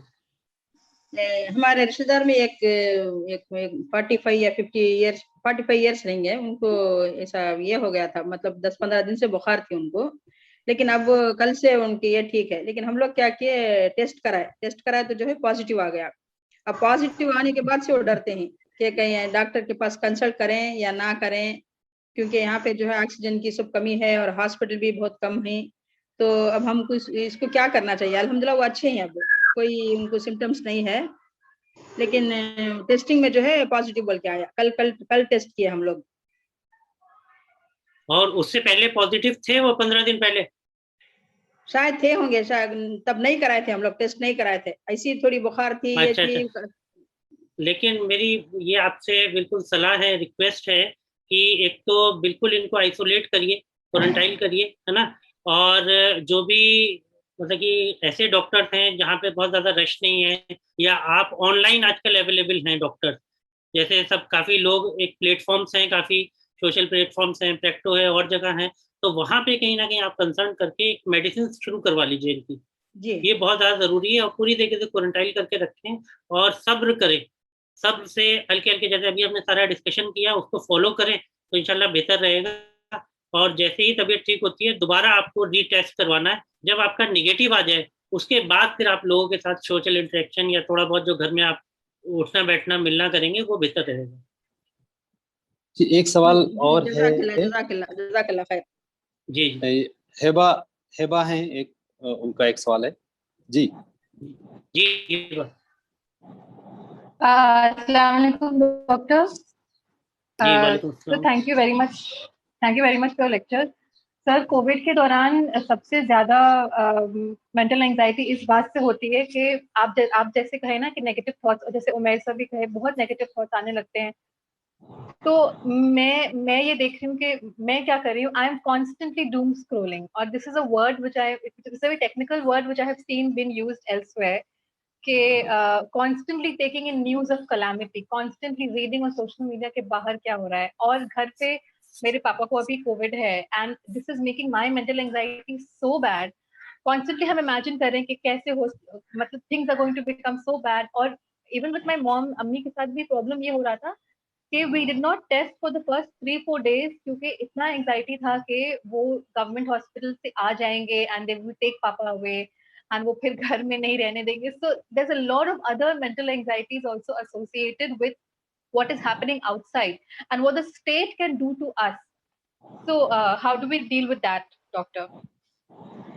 देखिए हिबा, कहीं ना कहीं ये जो है ये फिर अगेन इरेशनल फियर है कि मम्मी का टेस्ट नहीं हुआ, डरे हुए हैं, आके ले जाएंगे, है ना। वो इनिशियली जो 2020 का एक फेज था वो किसी को क्लियर नहीं था कि क्या करना है क्या नहीं करना है, जिसकी वजह से हमने काफी गलत चीजें भी होती हुई देखी, लेकिन वो इस वजह से कि हमें अभी इंफॉर्मेशन ही नहीं थी। इस बार ऐसा कुछ भी नहीं है। पूरी तरीके से मैं ये चाह रहा हूँ कि जब हम इसको डायरेक्टली डील करेंगे तभी ये चीज मैनेज होगी। और जो भी चीजें हैं जिस तरीके से भी है, आप प्राइवेट डॉक्टर से कंसल्ट करें, है ना, लोगों से ज्यादा से ज्यादा मतलब कि इस तरीके से चीजें करें कि सही इंफॉर्मेशन गैदर करें और सही एक्शन प्लान बनाएं।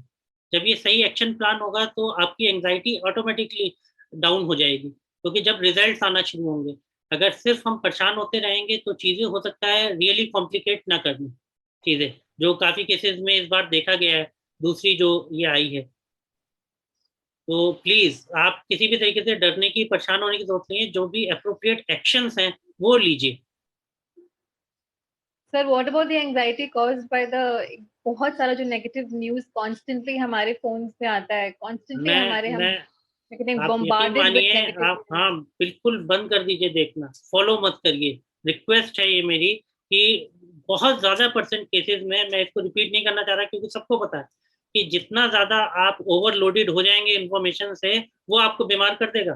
कोविड आपको बीमार नहीं कर रहा है, आप इस बात को समझिए। ये हर जगह हेडलाइंस में आ रहा है लिखा हुआ, मतलब कि आप इसको तो बोल्ड लेटर्स में अपने माइंड में बना लीजिए कि इंफॉर्मेशन मत गैदर करिए इधर आधर से। बहुत मैंने इनिशियली कहा 15 मिनट 10 मिनट प्लीज, है ना। और जो ऑथेंटिक इंफॉर्मेशन है, जो डॉक्टर्स कह रहे हैं, उन पे यकीन करिए और फिर चीजें बेहतर होती चली जाएंगी। स्टॉप करिए सबसे पहले तो, ऐसे सारे ग्रुप्स हटा दीजिए, सारी चैटिंग्स को म्यूट पे या उस पर डाल दीजिए आप एयरप्लेन मोड पे, और देखने की जरूरत ही नहीं है, डिलीट कर दीजिए आइडियली। अगर कंट्रोल नहीं कर सकते हैं रोकने को, है ना, वो एक अलग ही मोबाइल एडिक्शन और ये सोशल मीडिया ट्रोल जो होता है वो है, तो आप कुछ टेम्परेरी बेसिस के लिए जितने भी ऐसी चीजें हैं उसको कहीं ना कहीं हटा दीजिए अपने मोबाइल से, और सिर्फ 10-15 मिनट की इंफॉर्मेशन लीजिए ऑथेंटिक सोर्सेज से, और हर वो चीज करिए जो गवर्नमेंट कह रही है। इलाज करवाइए, सारी चीजें हैं, प्राइवेट डॉक्टर्स अवेलेबल हैं। मैं ये और सजेशन दूंगा इसमें कि जो लोग सही हो रहे हैं, क्योंकि 98% लोग सही हो रहे हैं, फैक्ट है, ये मेडिकल फैक्ट है सब पूरी दुनिया का, कि 98% लोग इस बीमारी से ओवरकम हो रहे हैं और सही हो जा रहे हैं, बिल्कुल ठीक हो जा रहे हैं, हेल्दी हैं वो। तो जो 98% है उनकी स्टोरीज से आप इंस्पायर हों। आप अपने आस पड़ोस में उन लोगों को ढूंढें कि जो सही हो गए हैं, आराम से सही हो गए, बगैर किसी परेशानी के, घर में सिर्फ हो गए सही। तो हमें उन स्टोरीज से इंस्पायर होना चाहिए जो पॉजिटिव हैं, जो 98% है, जो ज्यादा हैं। ये जो खबरें जो बाहर आ रही हैं एंजाइटी वाली, ये 2% की हैं, मैक्सिमम 3% की हैं।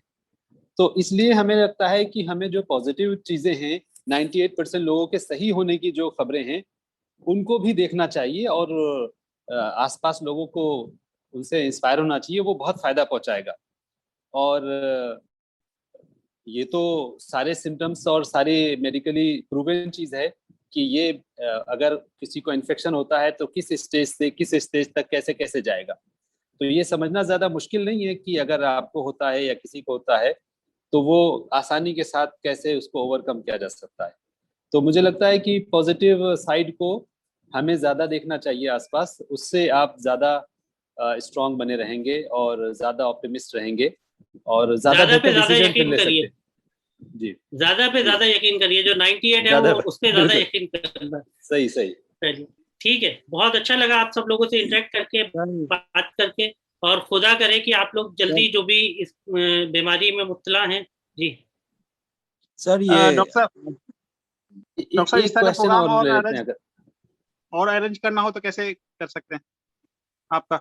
आप हाँ इंशाल्लाह ये आप अंसारी नसीम साहब जमा और से कांटेक्ट कर हाँ लीजिए। बिल्कुल, जी जी बता। तो ये है ना, एक पॉइंट था, एक चीज बताना था कि आजकल मिथ चल रहा है कि मास्क में कीड़े मकोड़े बहुत ज्यादा अंदर छोटे छोटे आ रहे हैं, इसके ऊपर उमर साहब बताएंगे इस बात को। अरे भाई ये सब जहाँ तक मैं देखिए, यूट्यूब में सर्च मारा हूँ कि वो फाइबर्स को शैडो दिखते हैं, ये दिखते हैं, वो देखिए दिखते हैं। दुनिया अपना की चिपकल तो दुनिया अपने इसमें आ ही नहीं रहा है। दुनिया सुनिए सुनिए सुनिए, दुनिया की हर चीज में कीड़े मकोड़े हो सकते हैं। आपका काम सिर्फ इतना है कि आप मास्क जो खरीदें वो किसी मेडिकल स्टोर से खरीदें जो मेडिकल काउंसिल ऑफ इंडिया के स्टैंडर्ड के मुताबिक हो, और अगर आपने वो मास्क पहना है तो आप अश्योर रहें कि वो मास्क अच्छा होगा। मेडिकल स्टोर से मास्क खरीदें, रास्ते बिरास्ते सब जगह से मास्क मत खरीदें, किसी अच्छी दुकान से ही मास्क खरीदें जहां पर क्वालिटी का आपको वो हो, यकीन हो। ऐसी कोई चीज मास्क के अंदर नहीं होती है, लेकिन मास्क पहनना जरूरी है। हेलो जी अस्सलाम वालेकुम जी, मैं सुमैया बोल रही हूँ और डॉक्टर साहब से मेरा एक सवाल है कि जी, मैं वालेकुम कोविड अस्सलाम। पॉजिटिव हूँ। मैं कोविड पॉजिटिव हूँ और मेरी जो प्रॉब्लम है वो ये है कि मुझे सुबह में बहुत एंजाइटी होती है और सुबह में मुझे इतनी ज़्यादा वीकनेस लगती है और मैं बिल्कुल भी एनर्जी नहीं फील करती हूँ, जबकि मैं अपने ड्रिंक में सारी चीज़ें वो शामिल करती हूँ कि मैं किसी तरह से एनर्जेटिक फील करूँ और मुझे इस तरह के ख्यालात ना आए। तो मैं एंजाइटी जो फील करती हूँ उसका टाइम मेरा सुबह का बहुत, जैसे ही मैं उठती हूँ तो मुझे नर्वस फील होती है, मुझे अच्छा नहीं लगता है और बस तरह तरह के बुरे ख्यालात आना शुरू हो जाते हैं और उनसे ज्यादा वीकनेस बहुत लगती है। तो जब एंजाइटी हो जिस वक्त, उस वक्त के लिए आप बताइए, कोई ऐसा टिप्स दीजिए कि उस वक्त एंजाइटी को कैसे दूर किया जाए। जी ये देखिए, जो सबसे पहले आपने बताया कि स्पेसिफिक टाइम में आपको एंजाइटी हो रही है, तो मैंने इनिशियली आपको बॉक्स ब्रीदिंग एक्सरसाइज बताई थी, टेक्निक बताई थी। एक तो आप वो चीज़ करिए, और अगर आपको कोई फीवर नहीं है या आप सिम्टोमेटिक नहीं है, एसिम्टोमेटिक है, तो आप कम से कम 15-20 मिनट वॉक जरूर करिए। फिजिकल वर्कआउट वीकनेस के बावजूद भी करिए, क्योंकि ये मेंटल वीकनेस भी है थोड़ी सी, तो उससे कहीं ना कहीं आप बेहतर फील करेंगी। और थॉट्स को जो मैंने बताया कि उसके लूप्स में मत जाइए, है ना, उसको ब्रेक करिए, डिस्ट्रक्टिव टेक्निक्स यूज करिए कि कुछ अपने आप को डाइवर्ट कर लीजिए, फ्रांशीप पढ़ लीजिए, चीजें कर लीजिए। और स्पेसिफिक टाइम में, जब आप बता रही हैं कि आपको ज्यादा हो रही है एंग्जाइटी, तो उस स्पेसिफिक टाइम में कुछ ऐसी चीज करिए जो आपको ज्यादा पसंद है। आप उस वक्त कुरान की तिलावत कर लीजिए, ठीक है, या आप कुछ और अपने आप को किसी और अच्छे, मतलब जो इंटरेस्टिंग आपकी हॉबी है उसमें आप अपने आप को इंडल्ज कर लीजिए, क्योंकि अक्सर ये देखा गया जो स्पेसिफिक टाइम में ऐसा होता है तो उसको हम इस तरीके से डाइवर्ट कर देते हैं। ठीक है जी, अस्सलाम वालेकुम। शुक्रिया डॉक्टर साहब बहुत। जी जी अस्सलाम वालेकुम। जी वालेकुम, जी जी वालेकुम सलाम। जी मैं कहकशा लखनऊ से, मैं आपसे जी 2 बातें जानना चाहती हूँ। एक तो ये कि आजकल जो फीवर हो रहा है सबको, फीवर, जुकाम और साथ में खांसी और वीकनेस भी हो जा रही है। नॉर्मली सबको यही, अक्सर लोगों को ये दिक्कत आ रही है, तो क्या ऐसे लोगों को मतलब कोविड टेस्ट कराना चाहिए? और दूसरी बात ये कि वैक्सीनेशन के बाद भी लोगों को पॉजिटिव हो रहे हैं। मेरी फ्रेंड के स्कूल में जहाँ वो पढ़ाती है, वहाँ टीचर्स ने वैक्सीनेशन कराया, उसके बाद भी 4-5 टीचर्स जो है हो गए पॉजिटिव कोविड से। जी जी देखिए, ये वैसे उमर साहब भी बताएंगे बेहतर, टेस्ट करवाना चाहिए आइडियली। और ये जो वैक्सीनेशन के बाद भी पॉजिटिव हो रहे हैं उसमें बहुत कम केसेस ऐसे हैं, मेरे ख्याल से 0.5 या 1% ही होंगे, लेकिन उसमें भी ये है कि वो कैरियर नहीं बन रहा है, उनका जो वायरस है वो इतना पावरफुल नहीं है, या उनको इतने कॉम्प्लिकेशंस नहीं आ रहे हैं। कोई और वो क्लॉटिंग वाले 1-2 केसेस हो रहे हैं तो वो 1 लाख में एक आध है, तो उससे भी परेशान नहीं होना है। लेकिन जिनको पॉजिटिव हो गए हैं जो लोग, और जो वैक्सीनेटेड हैं, वो बहुत खुशी की बात है उनके लिए, नहीं तो उनको हो सकता है वो 2% में ही नहीं आ जाते। तो इसको इस तरीके से देखना है आपको कि वैक्सीनेशन बहुत ज़रूरी है, और ठीक उसके रिजल्ट हैं, अब आगे आने वाले टाइम में और पता चल जाएगा, लेकिन बहुत ज़्यादा ऐसी रिसर्चेज जो चीज़ें आई हैं उससे पता नहीं चला। तो आप बिल्कुल बेफिक्र रहिए, टेस्ट करवाइए, और इनसे भी परेशान होने की जरूरत नहीं है कि वो क्यों फिर पॉजिटिव हो रहे हैं, वो इतना ज्यादा। मैं इसमें एग्जांपल दूंगा कि मेरे लैंडलॉर्ड जो हैं वो 62 हैं ईयर्स के हैं, और उनकी वाइफ हैं वो भी 55 की हैं, और उनकी माँ हैं जो 81 ईयर्स की हैं। और उन्होंने कुछ दिनों पहले ही उन्होंने वैक्सीनेशन कराया था, और वैक्सीनेशन कराने के एक हफ्ते के बाद वो सब लोग पॉजिटिव हो गए, लेकिन सब लोग बिल्कुल हेल्दी हैं। 82 ईयर्स की मदर है उनकी, और बिल्कुल ठीक है, कोई उनको परेशानी नहीं हुई है, घर में ही है अभी। तो इससे ये बात प्रूव होती है कि अगर आपने वैक्सीनेशन करा लिया है तो उसका आप इन्फेक्टेड हो सकती हैं, लेकिन आपके ऊपर असर वैसा नहीं होगा, बहुत ही माइल्ड असर होगा, आपको ज्यादा परेशानी नहीं, जैसे रेस्पिरेटरी प्रॉब्लम्स है वो आपको नहीं होगी। तो ज्यादातर जो बूढ़े लोग हैं, ज्यादातर जो उम्र दराज लोग हैं, 40 साल से ऊपर के लोग हैं, तो उन लोगों को अगर उन्होंने वैक्सीन लगा रखी है तो उनके ऊपर इन्फेक्शन होता है, लेकिन उसका असर बहुत बहुत बहुत कम होता है, जैसे नॉर्मल लोगों को होता है उससे बहुत कम होता है। दूसरी चीज आपने कही, क्या वैक्सीनेशन हम लोगों को टेस्ट कराना चाहिए कि नहीं कराना चाहिए? तो आज के माहौल में मेरा प्रिकॉशनरी जो सजेशन है वो ये है कि अगर आपको बुखार आ जाए पहले दिन, तो माहौल इतना ज्यादा फैला हुआ है कि आप अपने आप में ये मान के चलें कि हो सकता है कि ये कोविड हो। उसी दिन से आप अपना मुंह ढक लीजिए, मास्क लगा लीजिए, घर के अंदर रहते हुए भी आप मास्क लगा लीजिए। अगर वो 2-3 दिन बुखार रहता है तो आपको टेस्ट करा लेना चाहिए। और सबसे अच्छी बात यह है कि अगर आपको पहले दिन बुखार आया है तो आप कोविड के जो इलाज की जो गवर्नमेंट ने सारी इंफॉर्मेशन दी है वो देख लीजिए, पढ़ लीजिए, उसको अपने पास पहले से एडवांस में मंगा भी लीजिए। और अगर कोविड की रिपोर्ट पॉजिटिव आ जाती है, या जैसे आपकी स्मेल चली जाती है, आपका टेस्ट चला जाता है, तो आप मान लीजिए कि आप कोविड में आ चुके हैं, फंस चुके हैं। तो वो बहुत आसान है, अगर पहले से आपने मालूमात सब हासिल कर रखी है तो बहुत आसानी से आप इसका इलाज कर लेंगे, चाहे आप टेस्ट कराएं या ना कराएं। आप मान लीजिए कि आप पॉजिटिव हो गए, अगर जैसे स्मेल चली जाती है, टेस्ट आपका चला जाता है, तो वो कर लीजिए, और टेस्ट करा लेते हैं तो और अच्छी बात है। लेकिन टेस्ट नहीं कराने तक आप आज़ाद घूमते रहें, आप मास्क ना लगाएं, आप एहतियात ना करें, तो ये बहुत बड़ी गलती होगी। तो टेस्ट चाहे आप कराने में देर हो जाए, लेकिन टेस्ट से पहले की जो एहतियात है, जो प्रिकॉशंस हैं, जो इलाज है, वो आपको हर हाल में फॉलो करना है। अगर आप वो फॉलो करेंगे तो टेस्ट चाहे 5-6 दिन के बाद ही आए, लेकिन आप चूंकि इलाज शुरू कर चुके, एहतियात कर रहे हैं, सारे प्रिकॉशंस आप ले चुके हैं, तो इसलिए आप उसके जो बड़े नुकसान हैं उससे आप बच जाएंगे पहले ही से।